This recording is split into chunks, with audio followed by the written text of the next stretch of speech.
নারীরা শুধু পর্দা করে ইমাম সাহেবের সাথে, আপনার আমার কোনো পর্দা নেই। 6 নাম্বার পয়েন্টে যাচ্ছে, দেখবেন বের হয়ে আছে কিস্তি নিতে আসেন এলাকার মধ্যে, হ্যাঁ কিস্তি নিতে যখন আসে দেখবেন সব না এলাকার মহিলা তাকে এসে হুমড়িকে ধরছে।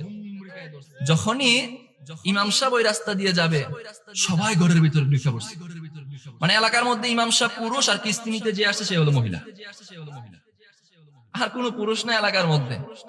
অথচ এই কিস্তি নিতে যে আসছে ওই পুরুষ বেয়াদবটা আমার মা বোনকে, যে সমস্ত মা বোনেরা সাইন নিতে পারে না, দিতে পারে না, তার হাত ধরে ধরে টিপসই দেয়, দেয় কি দেয় না? 6 নাম্বার পয়েন্টে যাইতেছি ভাই, বুঝবেন, টিপসই দেয় 1 নাম্বার। 2 নাম্বার, আজকে আমাদের সমাজে একদল ভণ্ড আছে, ভণ্ড পীর, নারীদেরকে ছুঁয়ে ছুঁয়ে মুরিদ করে, আছে না নাই? জিজ্ঞাসা করা হয়, ভাই নারীদেরকে ছুঁয়ে এমন করেন কেন? তার কথা হলো, আল্লাহর যে নিয়ামত আছে, আল্লাহর নিয়ামত আমি দেখি আল্লাহর শুকরিয়া জ্ঞাপন করি। কত বড় হতচ্ছাড়া! আল্লাহ নিয়ামত দিছে তো দেখার জন্যই। নারীর দিকে তাকিয়ে দেখলাম নারী কত সুন্দর, তো আল্লাহ কত সুন্দর। হ্যাঁ, একদল ভণ্ড আছে যারা নারীদেরকে ছুঁয়ে মুরিদ করে। 3 নাম্বার, আজকালকে আমাদের সমাজে ব্যাপকভাবে বিয়ে করতে গেলে এঙ্গেজ করে কি করে না? বিয়ে করতে গেছে, দেখা পছন্দ হয়েছে, আংটি পরাবে। এখন আংটি পরাবে কে? যার সাথে বিয়ে ঠিক সে গিয়ে আংটি পরায় কি পরায় না? সে আংটি পরায় না? কম হলেও যতটুকুই পরাক, একজন পরাক, বিধান তার জন্যেও, ঠিক আছে? বিধান তার জন্যেও আজকালকে যে এঙ্গেজ করতে গিয়েছে, দেখে পছন্দ হয়েছে বলে ছেলে তুমিই পরাও, সবাই মিলে একান্তে সাক্ষাৎ দিয়ে দিয়েছে, সে আংটি পরিয়ে দিল। চলেন এবার নারীর হাত ছোঁয়া কত বড় অপরাধ! একটা নারী, বেগানা নারী যায় তোমার জন্য জায়েজ নাই, হালাল না, হারাম নারীর হাত আপনি ছুঁইলেন। এবার আপনি কয়েকটা দলিল শুনুন। সহিহ বুখারীর 5288 নাম্বার হাদিস, 1 নাম্বার উদাহরণ 5288, উরওয়া ইবনে জুবাইর আম্মাদান আয়েশা সিদ্দিকা রাদিয়াল্লাহু তাআলা আনহা থেকে বর্ণনা করেন। আন আয়েশা রাদিয়াল্লাহু তাআলা আনহা قالت ما مست يد رسول الله صلى الله عليه وسلم يد امرأة।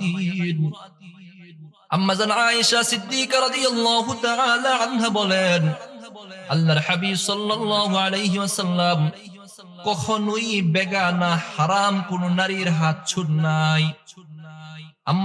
আম্মাজান রাসূলের একজন স্ত্রী, ঘরের স্ত্রী, তার ব্যাপারে সবকিছুই জানে। আপনার ব্যাপারে প্রকৃত অবস্থা আপনার স্ত্রী জানে। রাসূলের স্ত্রী আম্মাজান আয়েশা বলেন, রাসূল কখনোই বেগানা নারীর হাত স্পর্শ করেন নাই। ও আমার ভাই, যেই সমস্ত পুরুষেরা, যেই সমস্ত ভণ্ড পীরেরা, যেই সমস্ত কিস্তির ভাইয়েরা আজকে আমার নারীর, আমার মা বোনের হাত ছুঁচ্ছে, হাতকে স্পর্শ করতেছে, তারা জিনার কাজ করতেছে, তারা জিনার কাজ করতেছে। দলিল কিতাব শুআবিল ঈমানের 8859 নম্বর হাদিসের বর্ণনা। قال النبي صلى الله عليه وسلم زنا العين النظر وزنا اليد البطش وزنا السمع وزنا العين السمع وزنا الرجل المشي।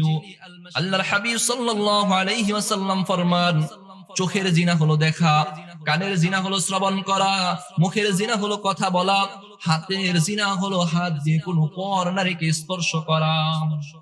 সুতরাং তুমি যখন কোনো পর নারীকে স্পর্শ করলা, তুমি হাত দিয়ে জিনা করে ফেললাম।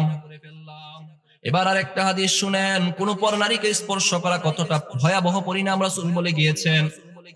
আপনার মাথায় যদি সুই দিয়ে ছিদ্র করা হয়, সুই দিয়ে যদি ছিদ্র করা হয়, রাসূল বলেন পর নারীকে স্পর্শ করার চেয়ে সুই দিয়ে ছিদ্র করা ভালো। সুই দিয়ে ছিদ্র করা ভালো পর নারীকে স্পর্শ করার চেয়ে। সিলসিলাতু হাদিসিস সহিহার 222 নম্বর হাদিসের বর্ণনা, মাকাল ইবনে ইয়াসার রাদিয়াল্লাহু তাআলা আনহু বর্ণনা করেন।